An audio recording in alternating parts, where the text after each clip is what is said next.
So I'm going to play a little game, and I've got the former governor and AG here who as referee to make sure that we play the game honestly. Okay? I'm going to make you the Federal Reserve. This is the central bank to the United States of America.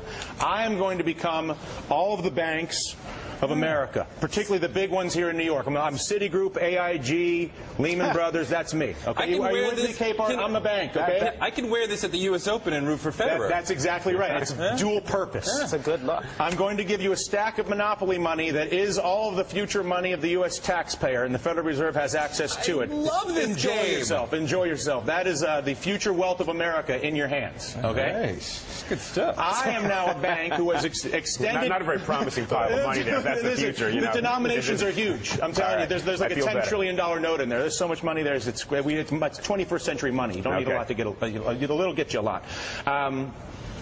Last fall, when the system froze up, the banking system froze up, the problem was, Elliot, what? Tell us what the problem was last fall. The problem was there's this unbelievable debt that supposedly had as collateral all these credit default swaps and a housing market that had been valued at 100x. We woke up to realize it was valued at X. Right. And so suddenly there was nothing behind all of this debt, and the banks were essentially insolvent and bankrupt. So the banks lent all this money to pump up all these houses. In lending the money, they make billions for themselves. They not only made money on the fees, but they also then securitized the debt, sold it out into a marketplace. They, some of them at least, held virtually none of it because arguably they knew it was not going to be worth very much. And so they sold it to people unknowingly. The value drops. The banks nonetheless have a lot of debt that is collateralized by this supposedly valuable real estate. Boom, everybody's bankrupt. Everybody's bankrupt. The economy freezes. The risk is Depression-era layoffs, total insolvency. Ben Bernanke walks into the room. You're Ben Bernanke. You're the Federal Reserve. You're dealing with what Elliot just described. Total insolvency. No one can agree what it's worth. I'm the bank. I'm suddenly holding a pile of garbage. Okay? I'm going to bring it under the table.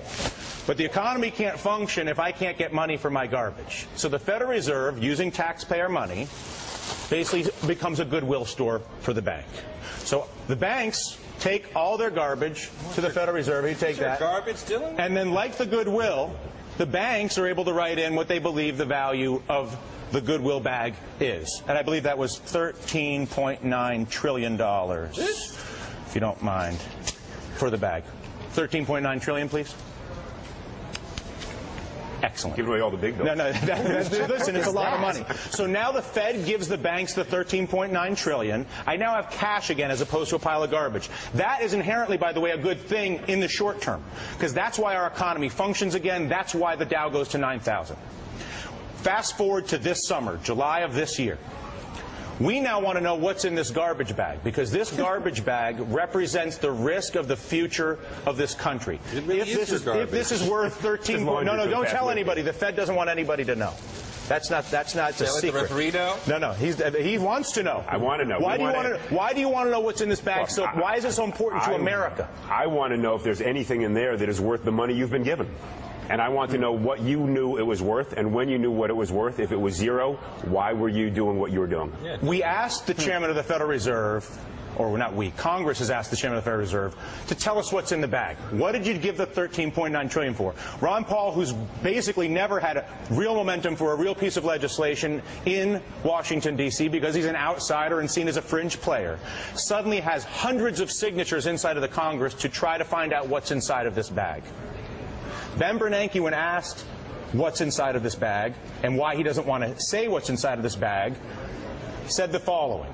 He said, if I disclosed more information about what's inside of what the banks gave to the Fed, it would inhibit discussion.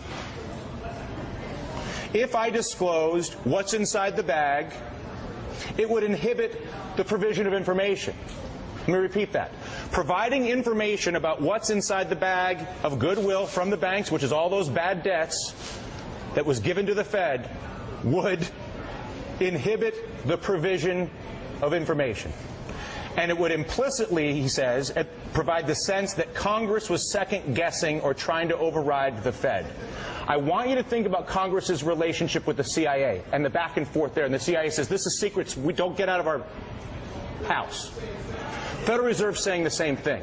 But the problem is the Federal Reserve just extended $14 trillion of our money, our children's money, America's future, our national security, and now they don't want to talk about what's in the bag, and they did it because the banks created a garbage bag full of bad debts.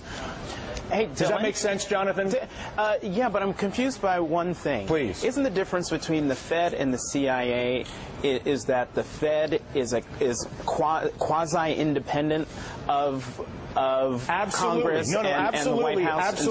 Absolutely. Wouldn't that be trampling on their autonomy? Whereas with the CIA, it's tell them why there's an exception. Jonathan, let me tell you something. You're right. The Fed has benefited over the decades from the notion that it is quasi-autonomous. It is supposed to be independent. Let me tell you a dirty secret. The Fed has done an absolutely disastrous job since Paul Volcker left. A disaster. Sorry, it's all right. I hate to break it to you. If you're giving the money to in this direction, I'd take a different view. The reality is the Fed has blown it time and time again. Alan Greenspan, whom we now can look back, good guy, smart, all that. Well-intentioned. It's a bad system. They blew it bubble after bubble. They failed to understand what they were doing to the economy, and that they've created multiple bubbles without permitting the economy underneath it to grow. We need to ask the hard questions. The most poignant example for me is the AIG bailout, where they gave billions, tens of billions of dollars that went right through conduit payments to the investment banks that are now solvent. They needed to get the money to the banks. We didn't get stock in those banks. They didn't ask what had been going on.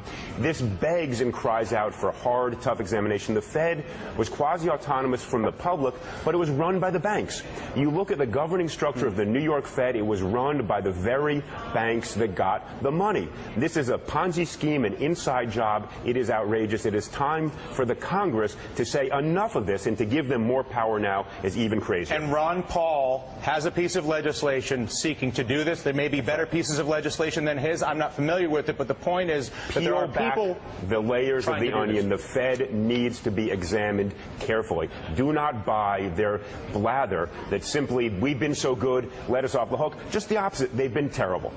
I feel as if America has suffered the greatest theft and cover-up ever, and that the vehicle was this right here. Absolutely. Where banks created a pile of garbage, that they paid themselves billions of dollars in personal compensation, and then stuck the trillions of dollars worth of garbage with the American taxpayer. That, to me, is stealing. You were so right. There was absolutely no question when President Obama took over, and go back even before that, back to the middle of last year, there was no question there needed to be an enormous infusion of cash into the financial system. The questions that follow, one, who pays for it? And it has been only the taxpayer, not the banks. We weren't given shares. We weren't given enough collateral. We were given virtually nothing. We didn't even bankrupt AIG. And we were given shares in AIG, not Goldman. One more, then I gotta go. Okay. Second, were they going to restructure the banking system to prevent this going forward? And the answer is no. They haven't done that. We still have too big to fail, and that is perhaps the most overarching problem. That is the most outrageous thing, that all this happened, and still we are not seeing honesty about the legislation in the late 90s under the Clinton administration and the rule changes under George Bush at the SEC that allowed the banks to create this garbage. And remember, the banks send lobbying money to politicians to change the laws so that they can create garbage like this and then stick it with Americans. I'm going to take the money, by the way, because that's kind of the deal if you're the bank. Thank you so much. This is good. Look at hang on. Dylan's wearing it home. Put it back in. Put it back in. We don't want to know. It'll inhibit discussion. It'll inhibit discussion.